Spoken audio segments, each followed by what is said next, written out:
આજે મકર સંક્રાંતિ ઉત્તરાયણનો દિવસ એટલે પવિત્ર દિવસ.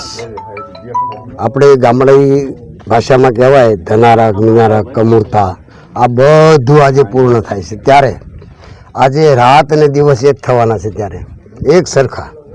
ત્યારે આજે હું તો એટલું જ કહીશ, દરેક મારો એક સંદેશો છે દરેક મિત્રોને કે આજે મકર સંક્રાંતિના દિવસે પ્રેમનો પતંગ સગાવજો, પ્રેમનો પતંગ સગાવજો, નફરતનો પેજ કાપજો, નફરતનો પેજ કાપજો.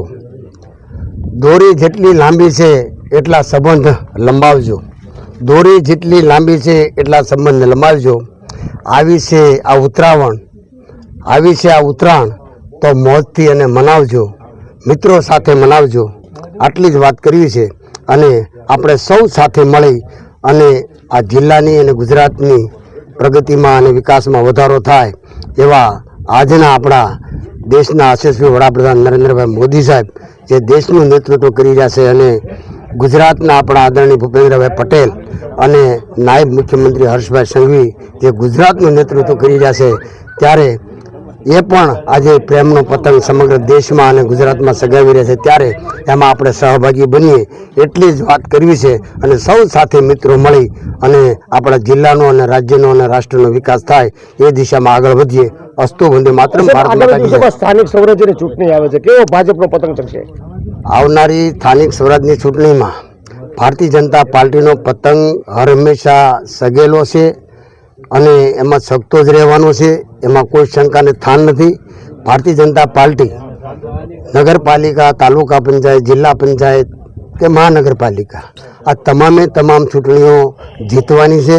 એમાં કોઈ શંકા નથી, એમાં કોઈ પણ અડચણ પણ અમને નથી. દરેક કાર્યકર્તાઓ એકજૂટ થઈ અને આ ચૂંટણીને વધારવાના છે અને આનું પરિણામ લાવવાના છે. એમાં કોઈ શંકા થાય, કારણ કે આજે વિકાસ એટલો બધો થઈ રહ્યો છે, વિકાસના કામો થઈ રહ્યા છે.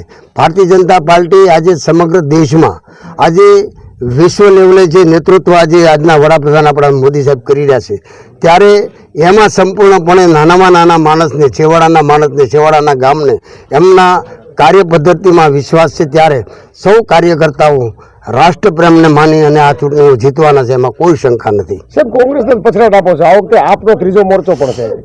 આપનો ત્રીજો મોરચો હોય કે કોંગ્રેસ હોય, એમાં ભારતીય જનતા પાર્ટીને કોઈ પણ પડકારી શકે એવી સ્થિતિ નથી. કારણ કે ભારતીય જનતા પાર્ટીની આજે કાર્યકર્તાઓની ફોજ અને એમની જે વિચારધારા અને એમનો જે વિકાસ એ છેવાડાના ગામ સુધી, છેવાડાના માણસ સુધી પહોંચ્યો છે.